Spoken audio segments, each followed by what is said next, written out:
10-year note Treasury yields saw a bit of a bump higher today. Treasury yields have been trending lower. Actually traded today their lowest going back to March 26th, but we did see an afternoon rally on the minutes, and we'll talk about that in one moment. And what we're seeing here now from Treasuries is a very mixed trade. We haven't seen an extension higher north of that 175, 177 level, nor have we seen a big sell-off that would have caused any kind of concern. Treasury's kind of waiting for that next catalyst moment.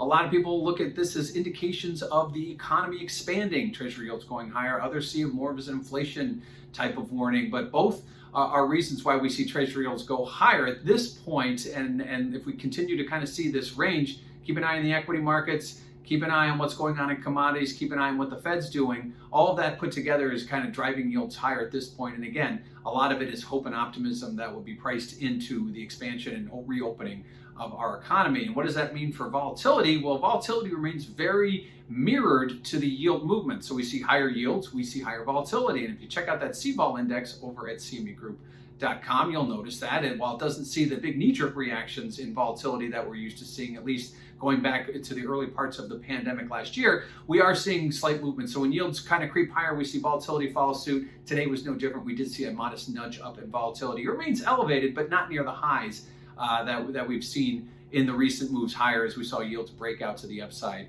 over the last 3 weeks or so. So volatility higher, yields higher, that has been the trend. Lastly, let's talk about those minutes and how they affected the bond market today. Well, there wasn't a whole lot of surprise coming from the Fed. They remain very dovish. They're going to keep accommodative policies in place for the foreseeable future, and that includes their bond buying. And not that we expected them to come out and talk about pulling back on some of their bond purchases.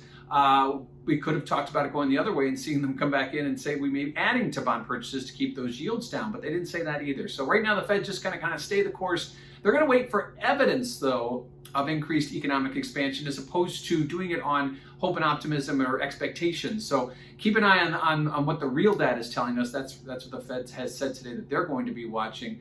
Likewise, we do have tomorrow we have claims, and Friday we have PPI. So a few numbers to keep an eye on. And one other thing in Treasury land, we want to keep an eye for next week. We have Treasury auctions, 3, 10, and 30 year. Those are always something interesting to watch, especially as yields go higher. Will they be able to sustain demand at these higher level yields? So looking at Treasury yields, a modest nudge higher, but well off those highs put in last week.